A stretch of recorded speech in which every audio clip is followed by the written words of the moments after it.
అందరికీ ఈరోజు శ్రీమద్ భాగవతం క్లాస్కి మీ అందరికీ కూడా ఇస్కాన్ శ్రీ శ్రీ రాధా గోవింద ఆలయము మంగళూరు కర్ణాటక తరపున స్వాగతం తెలియచేస్తూ ఉన్నాము. హరే కృష్ణ. ఓం నమో భగవతే వాసుదేవాయ. నమో భగవతే వాసుదేవాయ. ఓం నమో భగవతే వాసుదేవాయ. ఓం నమో భగవతే వాసుదేవాయ. ఓం నమో భగవతే వాసుదేవాయ. ఓం నమో భగవతే వాసుదేవాయ. నారాయణం నమస్కృత్య నరం చైవ నరోత్తమం. నారాయణం నమస్కృత్య నరం చైవ నరోత్తమం. దేవీం సరస్వతిం వ్యాసం తతో జయముదీరయేత్. దేవీం సరస్వతీ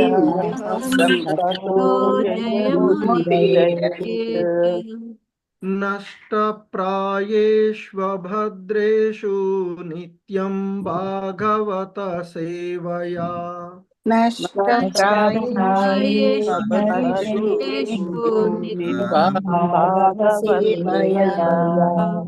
భగవతి ఉత్తమ శ్లోకే భక్తిర్భవతి నైష్టికీ.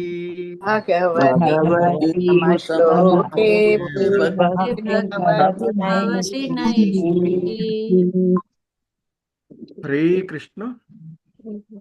ఈరోజు శ్రీమద్ భాగవతం క్లాస్ లో మనము 3వ స్కందం యథాస్థితిలోని 29వ అధ్యాయంలోని 29 మరియు 30వ శ్లోకాలను ఇస్కాన్ వ్యవస్థాపక ఆచార్యుల వారి యొక్క భాష్యం ద్వారా వీటిని అవగాహనం చేసుకోవడానికి ప్రయత్నం చేద్దాము. హరే కృష్ణ. శ్రీమద్ భాగవతము 3వ స్కందము 29వ అధ్యాయము 29వ శ్లోకము. హరే కృష్ణ. Please repeat. తత్రాపి స్పర్శ వేదిభ్యః. తత్రాపి స్పర్శ వేదిభ్యః. తత్రాపి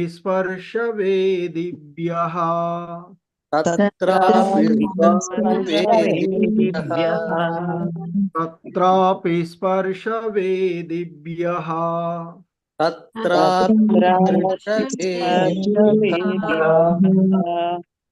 ప్రవర రసవేదినః.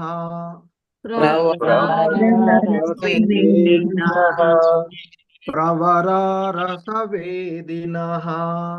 ప్రవర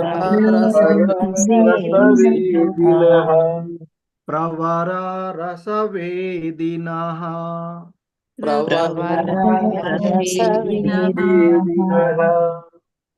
తేభ్యో గంధవిద శ్రేష్టాః. తేభ్యో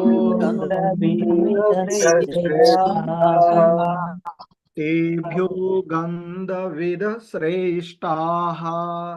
తేభ్యో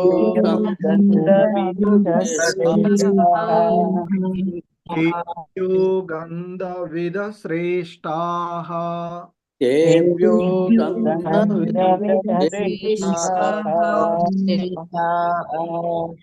తత శబ్దవిదో వరాః. తత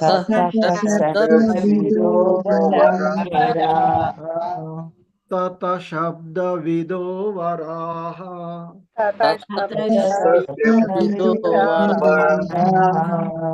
తత శబ్దవిదో వరాః.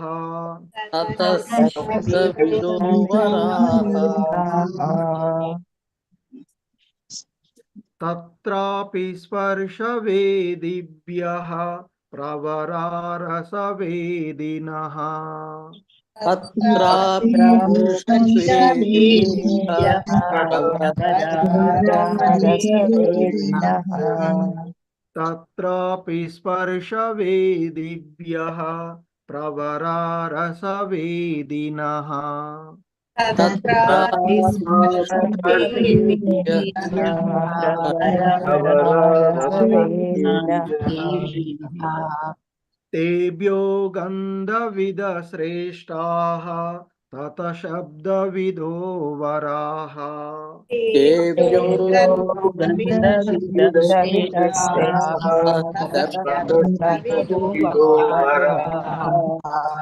तेभ्यो गन्धविदश्रेष्ठाः ततः शब्दविदो वराः तेभ्यो गन्धविदः श्रेष्ठाः ततः शब्दविदो హరే కృష్ణ. ఈ శ్లోకంలో ఉన్నటువంటి పదాల యొక్క అర్థాలను చూద్దాం. తత్ర వానిలో, అపి ఇంకను, స్పర్శవేదిభ్యః స్పర్శను తెలిసిన వాని కన్నను, ప్రవరాహ శ్రేష్టములు, రసవేదినః రసమును గ్రహించునవి, తేభ్యః వాని కన్నను, గంధవిదః జ్ఞానము నెరుగునవి, శ్రేష్ఠాః శ్రేష్టములు, అతః వాని కన్నను, శబ్దవిదః శబ్దమును గ్రహించునవి, పరాహ శ్రేష్టము. శ్రీకృష్ణ. సో ఇంద్రియ వృత్తులను గూడిన జీవులలో కేవలము స్పర్శను గ్రహించు వాని కన్నను రసవృత్తిని కలిగినవి శ్రేష్టములు, వాని కన్నను గ్రాణ వృత్తిని కలిగినవి శ్రేష్టములు. మరి వాని కన్నను శబ్దమును గ్రహించునవి ఇంకనూ శ్రేష్టములై ఉన్నవి. హరే కృష్ణ. Please repeat. ఇంద్రియ వృత్తులను గూడిన జీవులలో కేవలము స్పర్శను గ్రహించు వాని కన్నను రసవృత్తిని కలిగినవి శ్రేష్టములు, వాని కన్నను గ్రాణ వృత్తిని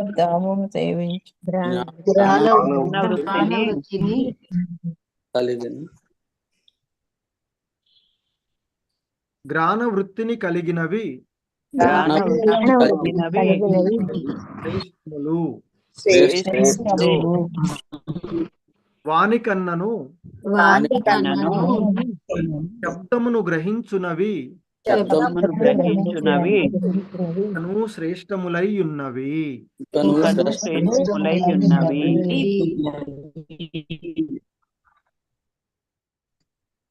భాష్యము బై శ్రీల ప్రభుపాదుల వారు.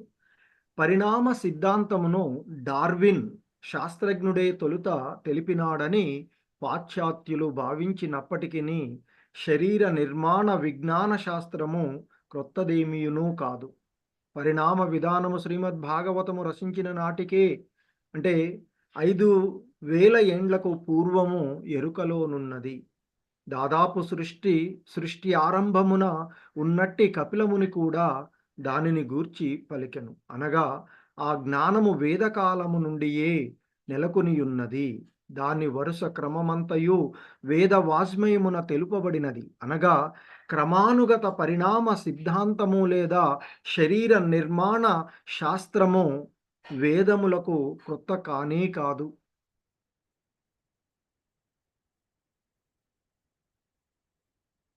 వృక్షములందు కూడా పరిణామ విధానము కలదని ఇచ్చట తెలుపబడినది. వానిలో కొన్ని వృక్షజాతులు స్పర్శ వృత్తిని కలిగి ఉన్నవి, కానీ మత్స్యములు రసవృత్తిని కలిగి ఉన్నందున వృక్షముల కన్నను శ్రేష్టమై ఉన్నది. మరి గ్రాణ వృత్తిని కలిగి ఉన్న భృంగములు మత్స్యముల కన్నను శ్రేష్టములు. శబ్దమును గ్రహించగలిగినందున సర్పములు వానికన్నను శ్రేష్టములు. కేవలము కప్ప అరుపు వినుట ద్వారా సర్పములు చీకటి యందును వాటిని కనుగొనగలవు. కప్ప అరుపు కారణమునే పాము ఇక్కడ కప్ప ఉన్నది అని తెలుసుకొని దానిని నోట కరుసుకొనును.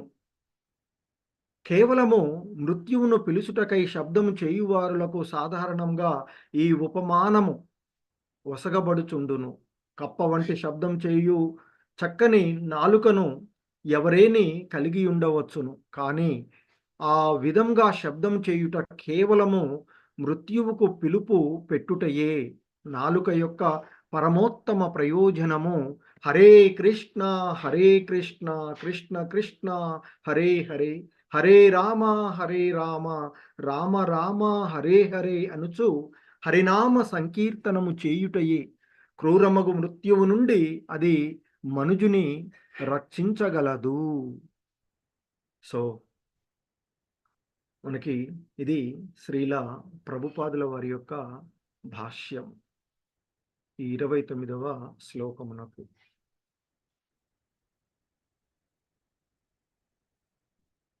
హరే కృష్ణ. శ్రీమద్ భాగవతము 3వ స్కందము 29వ అధ్యాయము 30వ శ్లోకము. హరే కృష్ణ. Please repeat. రూప భేద విదస్తత్ర రూప భేద విదస్తత్ర రూప భేద విదస్తత్ర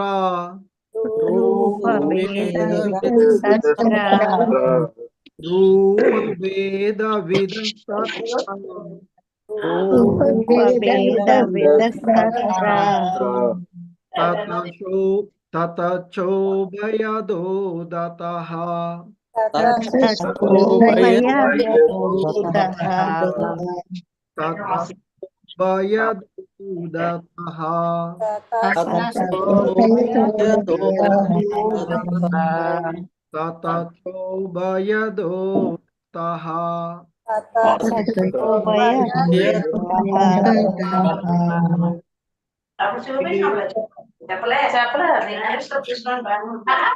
హరే కృష్ణ.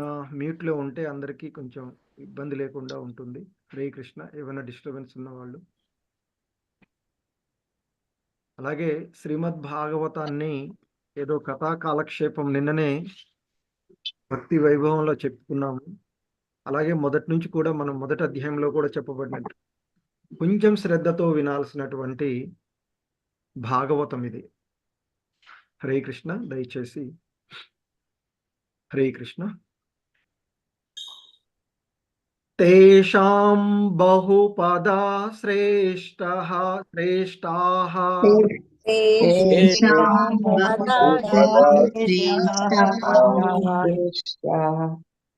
తేషాం బహుపదా శ్రేష్టాః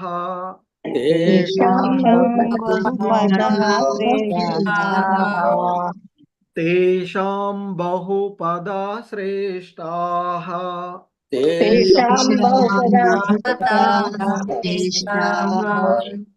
చతుస్పాదస్తతో ద్విపాత్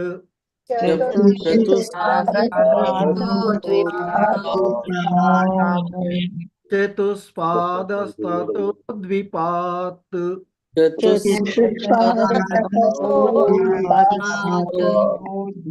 చతుస్పాదస్తతో ద్విపాత్.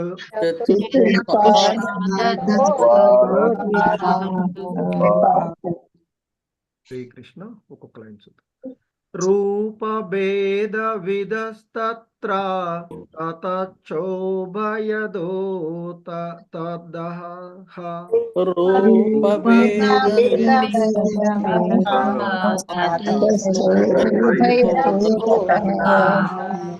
रूपभेदविदस्तत्र ततो चोभयतो दतः रूप भेद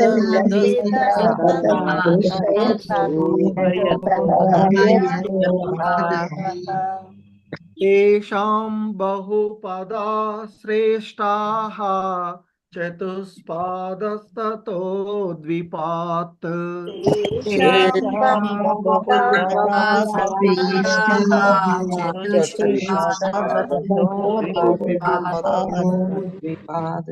तेषां बहुपदा श्रेष्ठाः चतुष्पादस्ततो द्विपात् तेषां बहुधा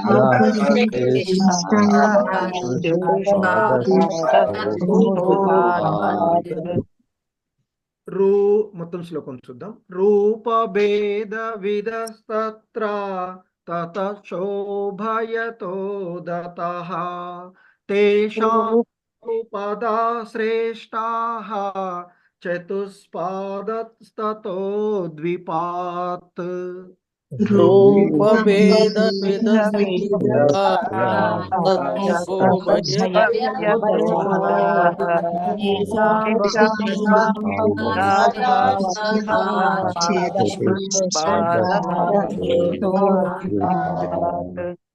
హరే కృష్ణ. రామకృష్ణ ప్రభు.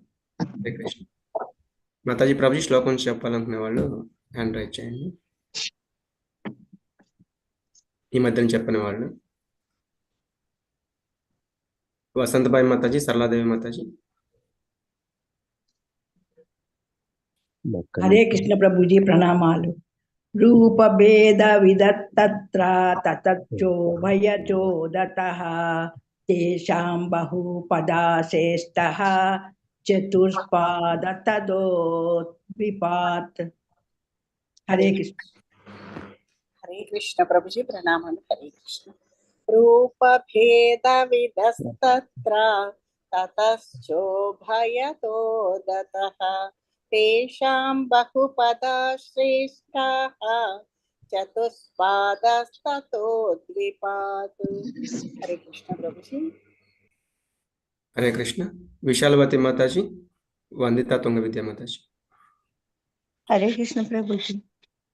रूप भेद विदस्तत्र ततच्चोभयतो दतः तेषां बहुपदा श्रेष्ठाः चतुष्पादस्ततो द्विपात्. हरे कृष्ण प्रभु जी. हरे कृष्ण प्रभु जी. హరే కృష్ణ మాతాజీ. धन प्रणम प्रभु जी. हरे कृष्ण.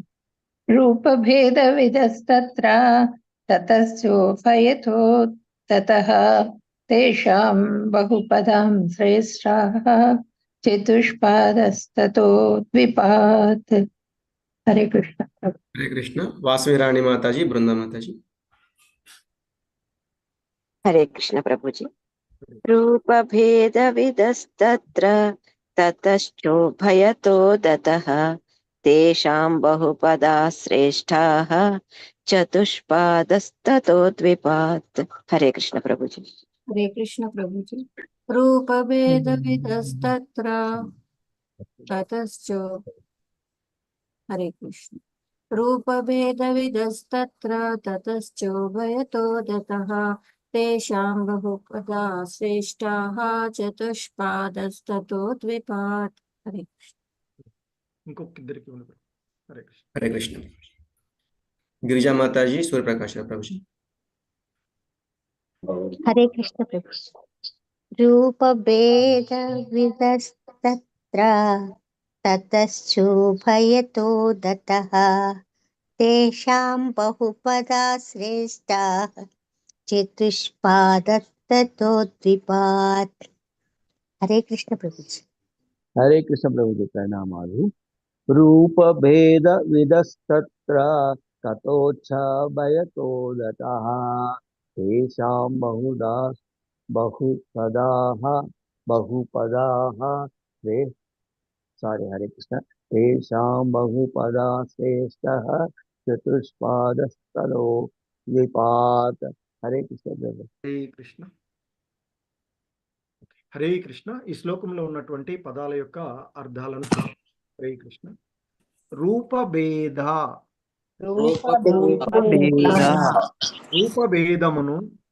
రూపభేదమును విదః ఎరుగగలిగిన జీవులు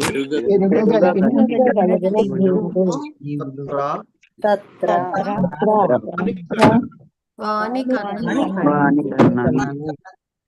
తతః వాని కన్నను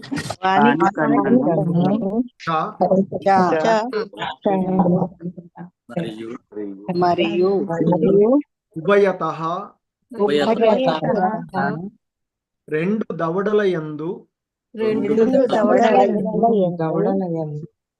దతః దంతములు తేషాం వానిలో బహుపాదః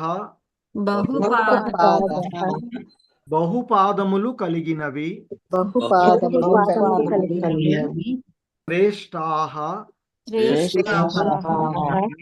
శ్రేష్టములు చతుపాదః నాలుగు పాదములు కలిగినవి తతః వాని కన్నను ద్విపాత్ రెండు పాదములు కలిగినవి. హరే కృష్ణ. భావము బై శ్రీల ప్రభుపాదుల వారు శబ్దమును గ్రహించగల జీవుల కన్నను రూపభేదమును ఎరుగగలిగిన జీవులు శ్రేష్టములు. వాని కన్నను రెండు పంక్తులను కలిగినవి శ్రేష్టములు. వాని కన్నను శ్రేష్టములు బహుపాద జీవులు. వాని కన్నను పాదములు శ్రేష్టములు కాగా మానవులు అంటే ద్విపాదములు ఇంకను శ్రేష్ఠులు. హరే కృష్ణ. Please repeat. శబ్దమును గ్రహించగల జీవుల కన్నను భేదము నెరుగగలిగిన జీవులు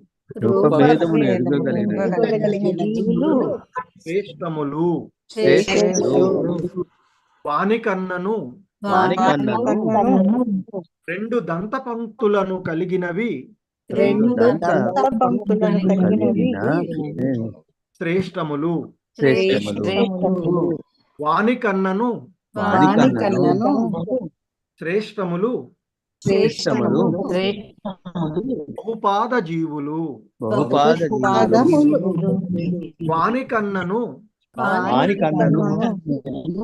పాదములు శ్రేష్టములు కాగా మానవులు ఇంకను శ్రేష్ఠులు.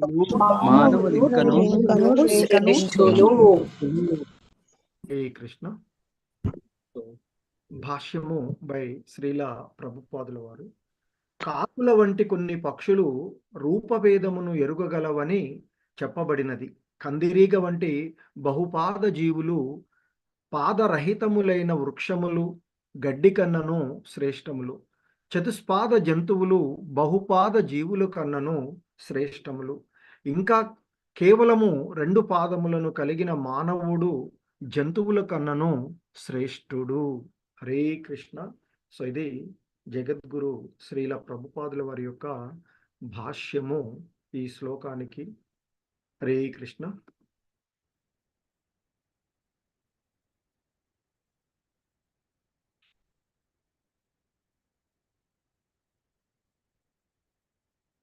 హరే కృష్ణ. ఓం అజ్ఞానతిమిరాంధస్య జ్ఞానాంజనశలాకయా చక్షుర్మిలితం యేన తస్మై శ్రీగురవే నమః. नमः ओं विष्णुपादाय कृष्णप्रेष्ठाय भूतले श्रीमते भक्तिवेदांत स्वामिनिति नामिने।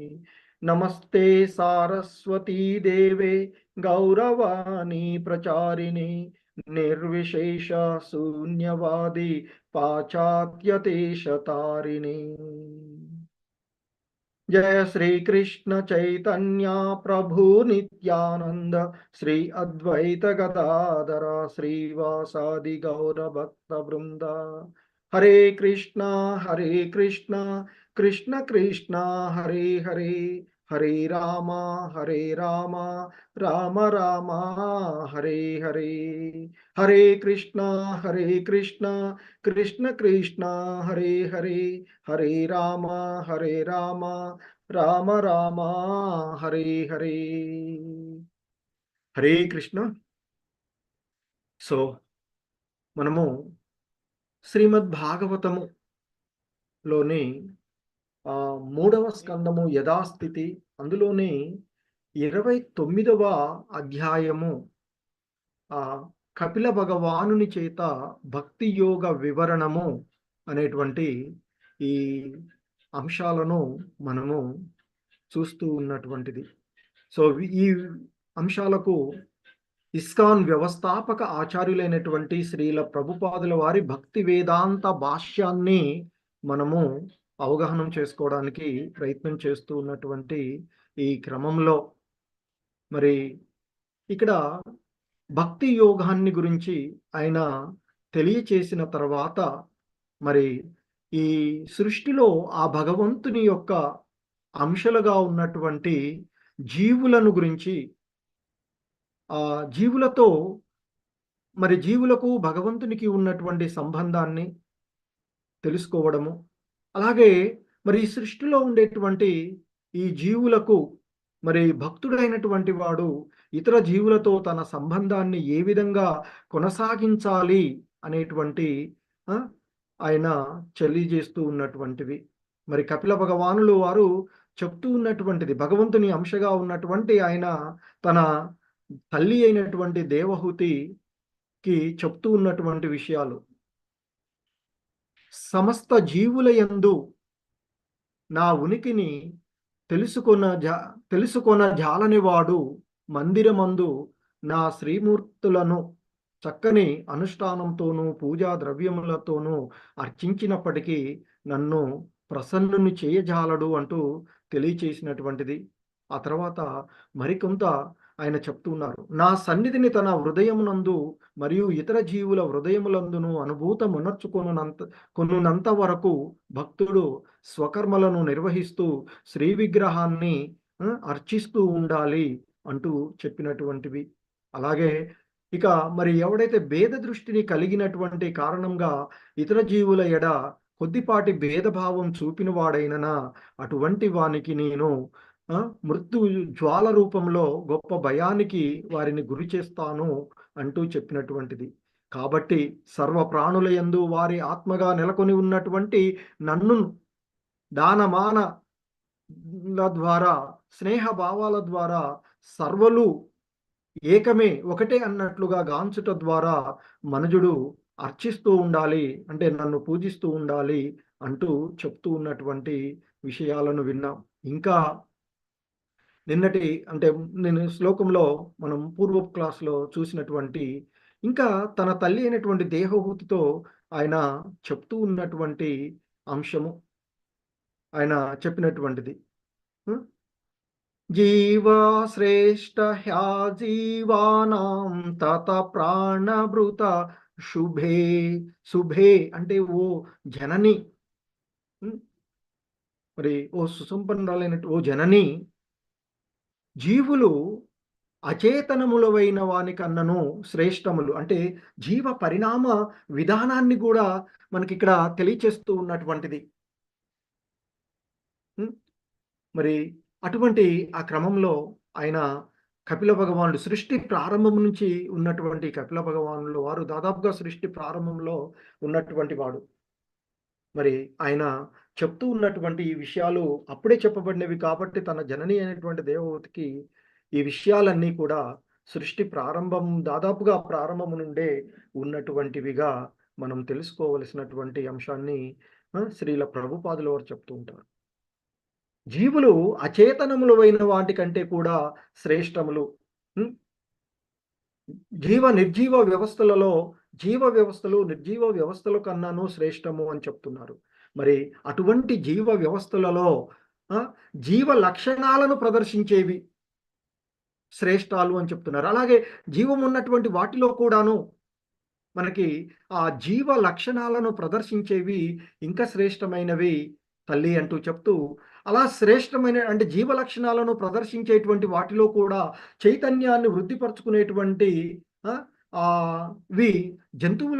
జంతువులు ఏవైతే ఉన్నాయో అవి అంటే మిగిలిన వాటికంటే కూడా శ్రేష్టములు అని, ఇంకా ఇంద్రియ వృత్తులను కూడి ఉన్నటువంటివి మీ ముందు ఉన్నటువంటి వాటికంటే కూడా శ్రేష్టమైనవి అంటూ, మరి ఆ జీవులలో మరి వేటికి ఎటువంటి మరి మనకి చెప్పబడినటువంటి దానంతోనూ మైత్రి భావంతోనూ గౌరవాలతోనూ మర్యాదలతోనూ చూడవలసినటువంటి మరి ఈ జీవులు భగవంతుని యొక్క అంశాలుగా ఉన్నటువంటి జీవులకు ఏ విధమైనటువంటి ప్రాధాన్యత క్రమాన్ని ఇస్తూ పోవాలి అనేటువంటిది చెప్తూ ఆయన మనకి తెలియచేసినటువంటి వాటిలో అచేతనాలు చేతనాలలో చేతనాలకు శ్రేష్టమైనవి అని, ఆ చేతనము ఉన్నటువంటి వాటిలో చైతన్యాన్ని వృద్ధి పొందించుకున్నటువంటి ఆ జంతువులు వాటికంటే కూడా అంటే మామూలుగా ఉండేటువంటి చైతన్యాన్ని అంటే ఆ జీవ లక్షణాలను ప్రదర్శించే వాటికంటే కూడా శ్రేష్టమైనవని,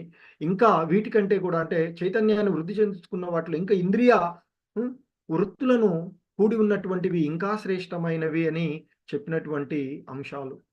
సో ఇంకా కొనసాగిస్తూ ఆయన చెప్తూ ఉన్నటువంటి అంశాలలో ఈరోజు శ్లోకాల్లో ఆయన ఇంకా చెప్తున్నటువంటివి, తత్రాపి స్పర్శ వేదిభ్యః ప్రవరారసవేదినః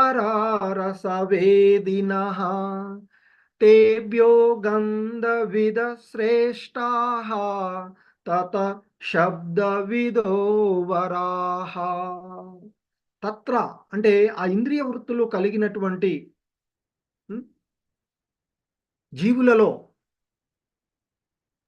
మరి ఇక ఆ విధంగా ఇంద్రియ వృత్తులను ప్రదర్శించగలిగేటువంటి జీవులలో తత్రహ అంటే వానిలో అపి ఇంకను తత్రాపి వాటిలో ఇంకను స్పర్శ వేదిభ్యః స్పర్శను తెలుసుకొనిన వానికన్నను ప్రవరాహ అంటే శ్రేష్టములైనవి ఏవి, రసవేదినః రసాన్ని గ్రహించగలిగేటువంటి రుచులను ఆస్వాదించగలిగేవి ఇంకా శ్రేష్టమైనవి మాత అంటూ చెప్తున్నారు. అంటే ఇంద్రియ వృత్తులను గూడిన జీవులలో కేవలము స్పర్శను గ్రహించు వానికన్నను రసవృత్తిని కలిగినవి శ్రేష్టములు అంటూ చెప్తున్నారు. తత్రాపి స్పర్శ వేదిభ్యః ప్రవరా రసవేదినః. సో ఆ ఇంద్రియ వృత్తులను ప్రదర్శించేవి మిగిలిన వాటికంటే కూడా శ్రేష్టమైనవి అని చెప్పారు కదా అక్కడ. మరి ఆ ఇంద్రియ వృత్తులను కూడినటువంటి వాటిలో ఆ ఇంద్రియాలలో స్పర్శేంద్రియము కంటే కూడా అంటే స్పర్శేంద్రియాన్ని ఉపయోగించుకునేటువంటి వాటికంటే ఆ ఘ్రాణేంద్రియ రస ఇక్కడ అంటే అంటే నాలుక ఇక్కడ రుచులను ఆస్వాదించగలిగేవి ఇంకా శ్రేష్టమైనవి అని చెప్తున్నారు. ఇంకా చెప్తున్నారు తేభ్యో గంధవిద శ్రేష్ట తత శబ్దవిదో వరాహ. మరి ఆ విధంగా ఇంద్రియ వృత్తులు కూడిన వాటిలో స్పర్శ కంటే రసవృత్తివి కలిగినవి శ్రేష్టములు అని, మరి ఆ రసవృత్తిని కలిగిన వాటికంటే కూడా గ్రాణవృత్తిని కలిగినవి ఇంకా శ్రేష్టములు అని చెప్తున్నారు. మరి గ్రాణవృత్తిని కలిగిన వాటికంటే కూడా శబ్దవృత్తిని కలిగినవి ఇంకనూ శ్రేష్టములై ఉన్నవి అంటూ ఆ క్రమాన్ని ఆ పరిణామ క్రమం ఆంథ్రోపాలజీ అని చెప్తాం కదా, పరిణామ క్రమం ఏదైతే ఉందో దాన్ని మనకి తెలియచేస్తూ ఉన్నటువంటి ఈ శరీర నిర్మాణ విజ్ఞాన శాస్త్రంలో మరి జీవుల గురించినటువంటి విషయాలు మనకి డార్విన్ సిద్ధాంతంతోనే మొదలైంది. డార్విన్ పరిణామ సిద్ధాంతం అని చెప్తాం కదా, డార్విన్ సిద్ధాంతంతోనే ప్రారంభమైనదిగా ఈ పాశ్చాత్యులు నాగరికులుగా చెప్పుకునేటువంటి సైంటిస్టులు వీళ్ళు చెప్తున్నారు. కానీ ఇక్కడ మనకి మరి శ్రీమద్ భాగవతం పురాణం ఇది పురాణ గ్రంథం ఎప్పటి నుంచో శృతి ద్వారా అందించబడుతూ వచ్చినటువంటిది. అంటే దాదాపుగా సృష్టి ప్రారంభ కాలము నుండే దాదాపుగా ఉన్నటువంటిదిగా, ఎందుకంటే కపిల భగవానులు ద్వారానే చెప్పబడినటువంటి విషయాలు మరి ఇవి. మరి పరిణామ సిద్ధాంతం మరి ఇది సో కాబట్టి అంతకు ముందున్నటువంటి విషయాలను తిరిగి తెలుసుకోవడమే తప్ప కొత్తగా ఎవరు ఏ విషయాలను మనము ఈ సృష్టిలో ఇక్కడ కనుగొనేటువంటిది లేదు. కాకపోతే నేను అది కనుగొన్నాను, ఇది కనుగొన్నాను అనేటువంటి విషయాలను మనం ప్రచారం చేసుకోవడమే తప్ప వాస్తవానికి ఇవన్నీ కూడా ఆ భగవంతుని ద్వారా ఇవ్వబడినటువంటి అంశాలే. అందుకే ఇక్కడ చెప్తున్నారు, పరిణామ సిద్ధాంతమును డార్విన్ శాస్త్రజ్ఞుడే తొలుత తెలిపినాడని పాశ్చాత్యులు భావించినప్పటికీ శరీర నిర్మాణ విజ్ఞాన శాస్త్రము కొత్తదేమీయూ కాదు. పరిణామ విధానము శ్రీమద్ భాగవతము రచింపబడిన నాటికే, అంటే మనం ఇది గ్రంథీకరించినటువంటి మరి కృష్ణ ద్వైపాయనులైనటువంటి వ్యాసుల వారు గ్రంథీకరించినటువంటిది మనం చెప్పుకున్నట్లయితే ఇప్పటి నుండి చెప్పుకున్నట్లయితే సుమారు 5125 లేదా 130 సంవత్సరాలకు పూర్వం నుండి గ్రంథీకరించబడిందిగా చెప్పబడుతుంది. అంటే మరి అంతకు పూర్వమే మరి ఇది వేదాలలో చెప్పబడుతూ ఉన్నటువంటి అంశాలు కనుక మరి శ్రీమద్ భాగవతం రచించబడేటువంటి, అంటే వ్యాసుల వారు పురాణాలను గ్రంథీకరణం చేస్తూ ఉన్నటువంటి సమయానికి పూర్వమే ఈ విషయాలన్నీ కూడా ఉన్నవి. అంటే దాదాపు సృష్టి ఆరంభమున ఉన్నటువంటి వాడు కపిల భగవానులు. మరి వారే ఈ విషయాల గురించి పలికారు. అంటే ఇది దాదాపుగా సృష్టి ప్రారంభము నుండే, వేద కాలము నుండే ఇది అంతా కూడా ఉన్నటువంటిది అనేటువంటిది.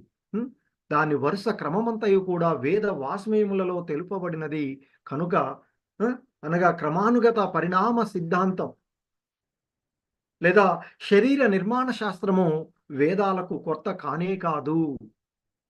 మరి ఈ జువాలజీలోను వీటిలో బాటనీలోను మనం చెప్పుకునేటువంటి ఈ విషయాలన్నీ ఇలా పిండాభివృద్ధి లేకపోతే ఇది వృద్ధి ఇవన్నీ ఎప్పుడో మనకి భాగవతం మరి ఇవన్నీ కూడా టెస్ట్ ట్యూబ్ బేబీస్ ఇవన్నీ అనుకుంటాం. ఇవన్నీ ఎప్పుడో మహాభారత కాలం నుండి మనకి అన్నీ కూడా ఉన్నటువంటివే. ఏదో ఆటం బాంబులు అణుబాంబులు అంటాం, కురుక్షేత్ర యుద్ధంలో వాటిని మించినటువంటివి వాడగలిగినటువంటివి ఉన్నటువంటివి. మరి అదంతా కూడా ఎప్పటి నుండో ఉన్నటువంటి జ్ఞానం. సో అందుకే ఇక్కడ చెప్తున్నారు, శ్రీల ప్రభుపాదుల వారు మనకి చెప్తున్నటువంటి వృక్షములందు కూడా పరిణామ విధానము కలదని మనము ఈ అంశాల ద్వారా తెలుసుకోవచ్చు అని చెప్తున్నారు. వాటిలో కొన్ని వృక్ష జాతులు స్పర్శ ప్రవృత్తిని కలిగి ఉన్నవి అని చెప్తుంటారు. సో మరి అందుకు మనము ఉదాహరణగా టచ్ మీ నాట్ అనేటువంటి ఒక మొక్క మనం టచ్ కాగానే అది ముడుచుకుంటుంది, తన ఆకులన్నింటినీ కూడా దగ్గరగా ముడుచుకునేటువంటి విషయాలు. అలాగే కొన్ని డ్రాసిల్ అనేది ఫ్లవర్ ఇట్లా ఉంటుంది, అది కూడా ఏదైనా కీటకం అందులోకి రాగానేది ఇట్లా ముడిచేసుకుంటుంది. ఫ్లవర్స్ కూడా కొన్ని ముడుచుకోబడేటువంటి, అంటే ఇదంతా కూడా ఏంటిది స్పర్శ ప్రవృత్తిని కలిగి ఉన్నటువంటివి. సో కాబట్టి మరి ఆ ఇంద్రియ పరిణామంలో ఆ ఇంద్రియాలలో అంటే చైతన్యాన్ని ఉపయోగించేటువంటి వాటిలో స్పర్శ కలిగినవి వాటికంటే శ్రేష్టమైనవి అని చెప్పారు. మరి ఈ స్పర్శను ప్రదర్శించే వాటికంటే రసవృత్తి కలిగినటువంటివి, రసవృత్తిని కలిగినటువంటి ఇవి మరి ఆ స్పర్శ ప్రవృత్తి కలిగినటువంటి వాటికంటే శ్రేష్టములు అంటున్నారు. అంటే ఆ వృక్ష మొక్కల కంటే నీటిలో నివసించేటువంటి చేపలు వంటివి శ్రేష్టమైనవి పరిణామ క్రమంలో మనకి చెప్తూ ఉన్నటువంటిది. సో కాబట్టి మొక్కలు ఈ వృక్షాల కంటే స్పర్శ ప్రవృత్తి కలిగినటువంటి ఈ వృక్షముల కన్నా రస ప్రవృత్తి కలిగినటువంటి జలచరాలైనటువంటి చేపలు వంటివి శ్రేష్టమైనవి అని చెప్తున్నారు. మరి ఈ జలచరాల కంటే కూడా గ్రాణ ప్రవృత్తిని కలిగినటువంటివి అయినటువంటివి, అంటే ఆ ఇంద్రియాలలో సువాసనను గ్రాణేంద్రియమును ఉపయోగించుకోగలిగినటువంటివి ఇంకా శ్రేష్టములు అయినవి అని చెప్తున్నారు. అంటే స్పర్శ ప్రవృత్తి కలిగినటువంటి వాటికంటే రస ప్రవృత్తి కలిగినటువంటివి శ్రేష్టము అని, ఈ రస ప్రవృత్తి కలిగినటువంటి వాటికంటే గ్రాణ ప్రవృత్తిని కలిగినవి ఇంకా శ్రేష్టము అని చెప్తున్నారు. అంటే భృంగములు వంటివి, మత్స్యముల కంటే జలచరాల కంటే కూడా ఈ భృంగములు అనేవి శ్రేష్టములు అని చెప్తున్నారు. మరి శబ్దమును గ్రహింపగలిగినందున మరి ఈ గ్రాణ ప్రవృత్తి కలిగిన వాటికంటే కూడా శబ్ద ప్రవృత్తి అంటే ఈ గ్రాణేంద్రియాల కంటే ఇక్కడ ఈ చెవుల ద్వారా శబ్దేంద్రియాలను ఉపయోగించుకోగలిగేటువంటివి అయినటువంటి ఈ సర్పములు సరీసృపాలుగా చెప్తాం కదా నెక్స్ట్ క్రమంలో. ఆ తర్వాత వాటిలో మనకి జలచరాలు, ఆ తర్వాత ఉభయచరాలు అంటూ ఆ తర్వాత సరీసృపాలుగా చెప్పబడేటువంటి క్రమంలో సర్పములు వానికన్నా శ్రేష్టములు అని.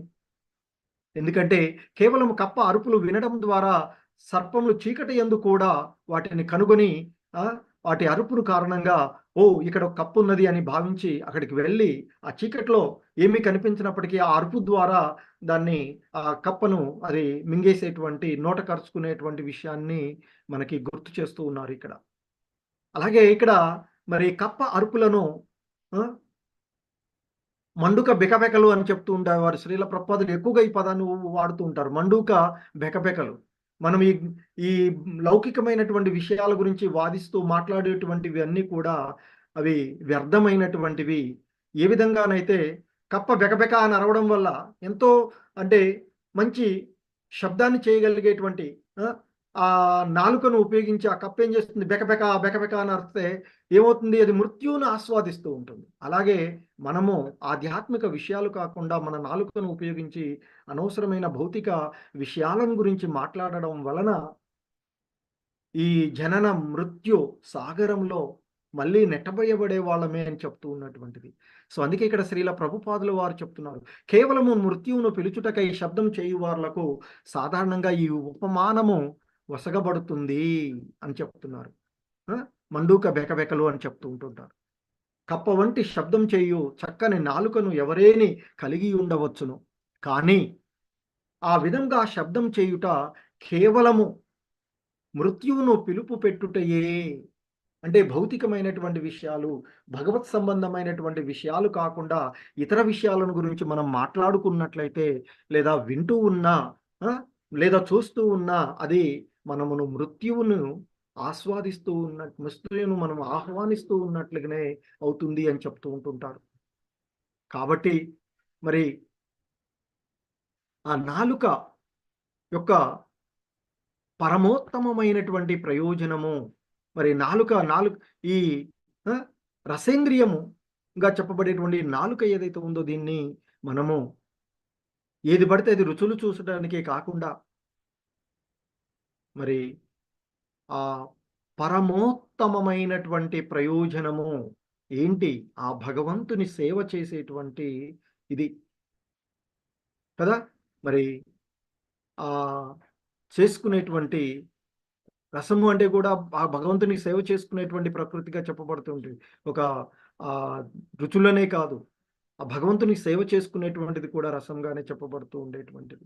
సో కనుక నాలుక యొక్క పరమోత్తమ ప్రయోజనము ఆ భగవన్నామ స్మరణం. ఈ కలియుగంలో కల్మషాల నుండి మనల్ని బయటపడేసేటువంటి ఏకైక తరుణోపాయం. మరి శాస్త్రాలలోను వేదాలలోనూ చెప్పబడుతూ ఉన్నటువంటిది హరే కృష్ణ కృష్ణ కృష్ణ హరే హరే, హరే రామ రామ రామ హరే హరే అంటూ ఆ హరినామాన్ని కీర్తించటమే. అలా చేయడం వల్ల క్రూరమైనటువంటి మృత్యువు, అంతకుముందే చెప్పాడు కదా, మృత్యు జ్వాల అనే భయంకరాన్ని నేను చూపెడతాను అన్నారు కదా, దాని నుండి ఈ మంత్రం, ఆ భగవన్నామ స్మరణం మంత్రం అని చెప్పబడుతూ ఉన్నటువంటిది. మరి ఆ మంత్రం ఆ క్రూరమైనటువంటి మృత్యువు నుండి అది మనల్ని బయటపడవేస్తుంది అని చెప్తారు. సో మరి గురువులు చెప్తూ ఉంటారు, మన హృదయములో ఎంతో మాలిన్యం ఉన్నటువంటిది. సో దీనికి ఉదాహరణలుగా చెప్తూ ఉంటారు గురువులు, ఒక గ్లాసులో మురికి నీళ్లు ఉన్నవి అనుకోండి, దానిలోకి క్రమక్రమంగా మంచినీళ్ళు పోస్తూ ఉన్నాం అనుకోండి, పోస్తూ ఉంటుంటే ఏమవుతూ ఉంటుంది, ఆ మురికంతా బయటికి నెట్టివేయబడుతూ ఉంటుంది. అలాగే ఆ నామస్మరణం చేయడం వల్ల ఎన్నెన్నో జన్మలలో మన హృదయంలో చేరుకున్నటువంటి మాలిన్యం, ఆ భేద దృష్టికి ఇంకా కలిగి ఉన్నాం కదా మనం. అహం మనలో ఉండేటువంటిది. మరి ఆ భేద దృష్టి పోవాలి, ఆ మట్టి మాలిన్యం అంతా తొలగిపోవాలి అంటే మనకున్నటువంటి మార్గము ఆ భగవన్నామ స్మరణం, హరే కృష్ణ మహామంత్రం, హరే కృష్ణ హరే కృష్ణ కృష్ణ కృష్ణ హరే హరే, హరే రామ హరే రామ రామ రామ హరే హరే అంటూ చేస్తే మరి ఈ క్రూరమైనటువంటి మృత్యు జ్వాల నుండి అది మనల్ని రక్షించగలదు అంటూ శ్రీల ప్రభుపాదుల వారు చెప్తూ ఉన్నటువంటిది. సో ఇంకా మనకి కపిల భగవానులు వారు చెప్తున్నారు 30వ శ్లోకంలో, రూపభేద విదస్తత్ర తత చోభయతో దతః తేషాం బహుపదా శ్రేష్టాః చతుస్పాదస్తతో ద్విపాత్. సో ఇంకా ఆయన చెప్తున్నటువంటి విషయంలో రూపభేదమును ఎరుగగలిగినటువంటి రూపభేద విదహ, రూపభేదమును ఎరుగగలిగినటువంటి జీవులు. తత్ర అంటే వానికన్నను, వేటికంటే పూర్వం చెప్పబడినటువంటి ఆ శబ్దమును గ్రహించగలిగేటువంటివి, అంటే సరీసృపాలుగా చెప్పవచ్చు, బహుపాదులుగా ఉండేటువంటివి కదా. సో లేదా పాములు అని చెప్పినటువంటి మనకి సర్పములు. సో శబ్దమును గ్రహించగలిగిన జీవుల కన్నా, తతహ అంటే వానికంటే, పూర్వం కంటిన్యూషన్లో ఉన్నాం కాబట్టి, సో వానికన్నను అంటే శబ్దాన్ని గ్రహించగల జీవుల కన్నను రూపభేదమును ఎరుగగలిగిన జీవులు శ్రేష్టములు అని చెప్తూ ఉన్నారు.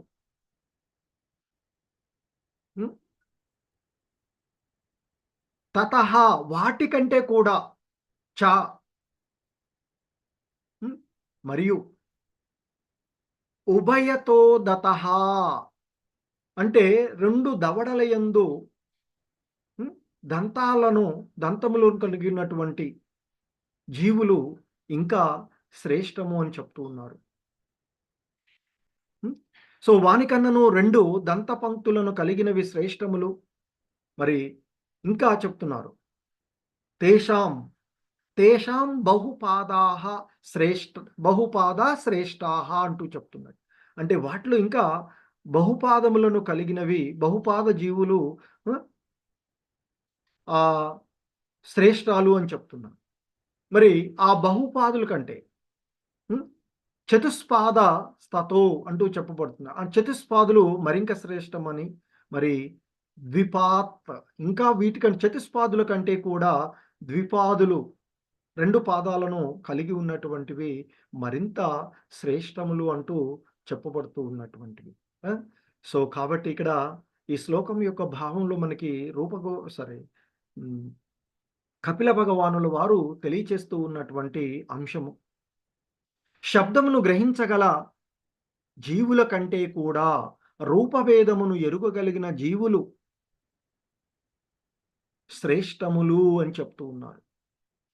సో మనకి కాకులు రూపభేదాన్ని కలిగి ఉన్నటువంటివి అని చెప్తూ ఉంటుంటారు. సో కాబట్టి ఆ సరీసృపాల కంటే పక్షులు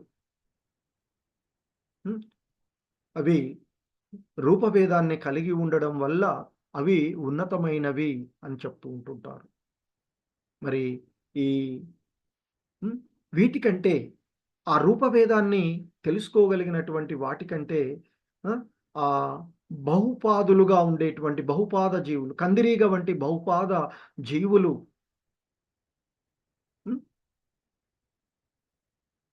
అవి ఇంకా ఉన్నతమైనవి అని చెప్తూ ఉన్నారు. అలాగే ఇక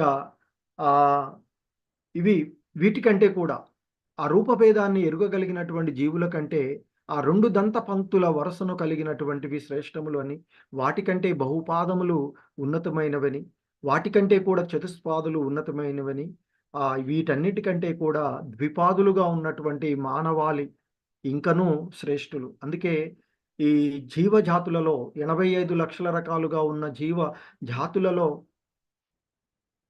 మనకి శ్రేష్టమైనటువంటివి మానవ జన్మగా చెప్పబడుతూ ఉండేటువంటిది. కనుకనే ఈ 84 లక్షల రేఖల్లో కోటాను కోట్ల జన్మల తర్వాత మాత్రమే లభించేటువంటి గొప్ప అవకాశము మానవ జన్మ. ఈ జన్మలో ఉండగానే మరి ఈ భగవత్ సంబంధాన్ని, ఆ భగవంతునికి శరణాగతి ఉంది, ఆ భగవంతుని భక్తి రసానుభూతిని పొందగలిగేటువంటి విషయం మనకి అవకాశం ఉన్నది. కనుక మరి ఈ విధంగా ఈ జన్మలోనే, అంటే మానవ జన్మ మళ్ళీ లభిస్తుందో లేదో, ఖచ్చితంగా లభిస్తుంది. ఆ భగవన్నామ స్మరణం నిరంతరం చేస్తూ ఉండేటువంటి వాళ్ళకి మరలా వచ్చినటువంటి అవకాశాన్నైనా వినియోగించుకొని, ఎందుకంటే ఎన్నో ఉదాహరణలు చూస్తాం మనం. భరత మహారాజు కానీ ఇంకా ఉన్నటువంటి సో కాబట్టి అలా వారిలో ఖచ్చితంగా మనకి ఈ భగవన్నామ ఆధ్యాత్మిక అంశాలను గురించి తెలుసుకునే అవకాశం లభించినది. మరి ఈ అవకాశాన్ని వినియోగించుకొని ఆ పరిణామ సిద్ధాంతాలలో తెలుపబడినటువంటి జీవులలో లాగా మరి శ్రేష్టమైనటువంటి అవకాశాన్ని పొందినటువంటిది. మరి ఈ అవకాశాన్ని ఉపయోగించుకొని ఆ భగవంతునికి శరణాగతి పొంది, ఆ భగవంతుని యొక్క అంశాలుగా ఉన్నటువంటి విషయాన్ని తెలుసుకొని, భగవంతునితో మనకున్న సంబంధాన్ని ఎరిగి, మరి మన స్వధర్మమైనటువంటి ఆ భగవంతుని భక్తియుతంగా సేవించడము, భగవంతుని యొక్క రూపాన్ని హృదయంలో ప్రతిష్ఠించుకొని, ఎందుకంటే రూప సహితుడే కానీ రూపరహితుడు కాదు భగవంతుడు. మరి అటువంటి ఆ భగవంతుని యొక్క రూపాన్ని స్థిరపరుచుకొని హృదయంలో సర్వజీవుల ఎడ సమత్వ భావంతో ఉంటూ ఆధ్యాత్మిక విషయంలో పురోభివృద్ధి చెందాలి అనేటువంటి విషయాలను మనకి చెప్తూ ఉన్నటువంటి అంశం. సో కాబట్టి జీవ పరిణామ సిద్ధాంతాన్ని మనకి ఈ శాస్త్రవేత్తలు చెప్తూ ఉన్నటువంటి డార్విన్ సిద్ధాంతం ఇదే కాదు, మనకి వీటన్నిటిలో కూడా అన్ని రకాలైనటువంటి మనకి మొదట్లో కూడా చెప్పబడుతూ ఉంటుంది. మనకి భాగవతం మొదటి స్కందం మొదటి అధ్యాయంలోనే శ్రీమద్ భాగవతం అనేటువంటిది మరి ఇది వేద కల్పతరువుల వంటి వేదాల యొక్క సారాంశం అది.